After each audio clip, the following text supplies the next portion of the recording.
Hey friends, Tim here to talk to you about energy grids. So when I tell people that I do energy grid readings, oftentimes I get the question, what's an energy grid? And it's not a tool that is often used, but it's super cool and very interesting and gives us a lot of insight into our unique inner wiring as a soul in this lifetime. And so when we come into this life, we have a certain mission that we're here to learn and to grow as a spiritual being, as a human being. And what's really interesting about living in this world is that oftentimes we're told, well, you should get this career. Why haven't you found that perfect job yet? Or why are you still single? You should have somebody in your life. And what's interesting when I think about that, especially knowing what I know now about energy grids and soul missions, is that sometimes the career or the relationship or any other thing that people tell you should have, it might not be part of it, your journey. It might not be integral to your journey in this lifetime. That's not to say you won't have a relationship or you won't have a job that's super cool, interesting. It just means that you're here for a different reason. That's all. And so here on the screen, we have the energy grid template. And I'm just going to explain some of the nuts and bolts of what an energy grid is. I'm not going to cover everything because there's a lot that we can dive into, but this is just a little taste of an energy grid. So I bring my cursor over here and I'm highlighting the first set of boxes at the very bottom. You'll see numbers below the boxes 1 and 16 and 13 and 28. Now those numbers come into play when we start plotting the planets, which you'll see on the left-hand side of the sheet. And those planetary placements will vary depending on when you're born, date, time, year, and place of birth. So they're unique to each person. So in this first landing here, we have what is connected to our tribe, our grandparents, our ancestors. And so if you have planets in any of these sections here at the bottom, then you have wiring into the tribe. You have wiring into your lineage. This is also a very earthy center. It's the root. And so, you might be just naturally a grounded person in this life. Um, so then after the first, we get up into the second. And the second, we have the left side and the right side. Now, one thing I will just mention about what you're looking at here. So if you were to imagine that you're looking at a person, what you see as your left is their right. So it's kind of it's a mirror, mirror image of what you're seeing. So again, your left is the right side and your right is the left. Like that's what I'm trying to say there. Okay, so the second section would be your wiring to your parents. So some people might have wiring into their dad or into their mom. You may not have any wiring at all. In the third section, just above that, we have sense of self and career. So career being on the, let's see, this would be the right side.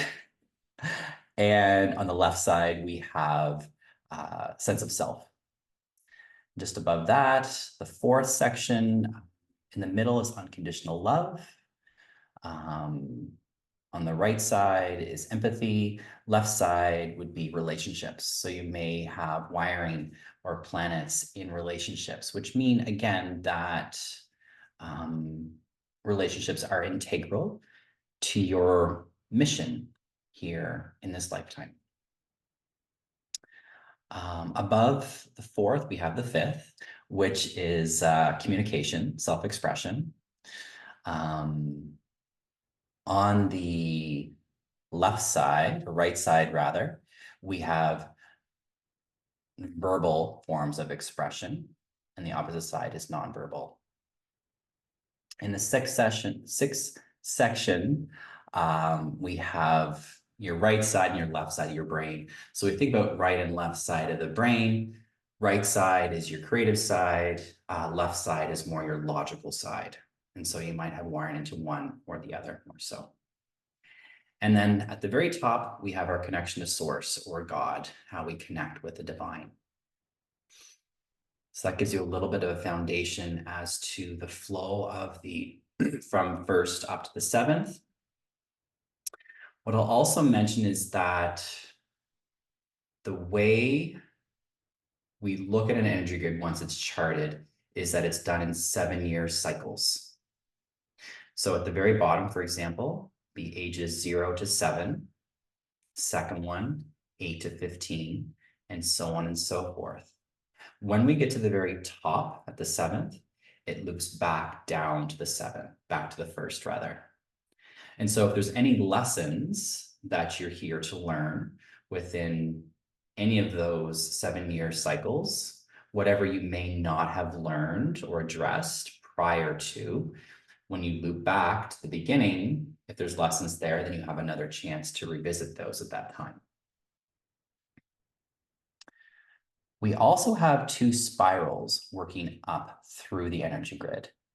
So the left spiral, we have a lot of planets in through the left spiral, generally means that you're more of an extroverted person. You know, you get more out of being with groups of people. And on the right side, we're looking at more of the introverted spiral. So you appreciate more of the solitary one-on-one time with others. Now, I talked a little bit about planets. And so again, those planets are plotted in the energy grid based on your date and time of birth. There might be a planet that'll show up in a spot on the energy grid. There might be a void. And void, you know, if you don't have any planets, say up in the 7th section up here, it doesn't mean anything bad. It simply means that there's no big life events during that time. It's think of it like a spiritual holiday. So you're still doing stuff, you're still living, but it's a period of rest.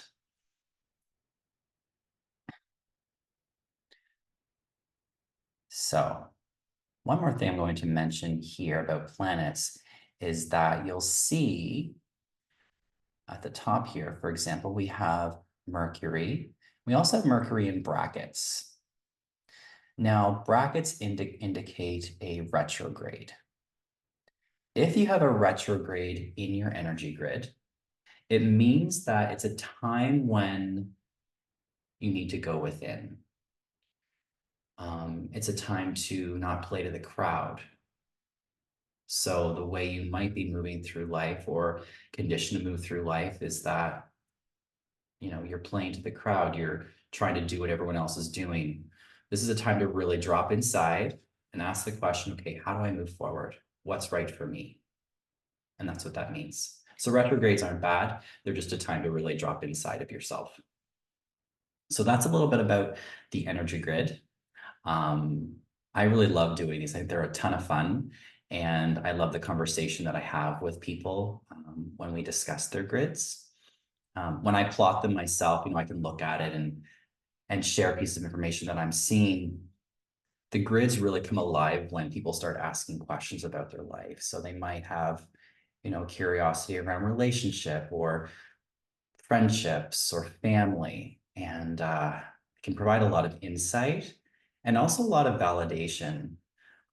When I received my energy grid a few years ago, I noticed, or I discovered rather, that I didn't have any planets in career. And I mean, I've always been a bit of a free spirit. I like working, I enjoy working, but I never really felt like I had like the career. People talk about wanting to be a doctor or going out into the world and I don't know, being a manager or working at a bank. And I never really had that. And so because I was told, well, you should have this, I thought, well, is there something wrong with me? And it was lovely to receive my energy grid and realize, no, it's actually career is just not it's not integral to my journey in this life. And so I could rest when I found that out. I could just kind of rest in that knowing. And so it was really great to receive it. So if you have any other questions about the energy grid, if you want to schedule an energy grid session with me, feel free to reach out. You can get on my website and under services, there's a spot there to book an energy grid session with me. And just you would send me your date of birth, your time of birth, if you know it, and location, if you know that. And I can plot it for you and we can set up a session on Zoom. So that is what I'd like to share about energy grids. And like I said, if you have any questions at all, feel free to reach out. Happy to chat. Thanks so much. We'll talk to you soon.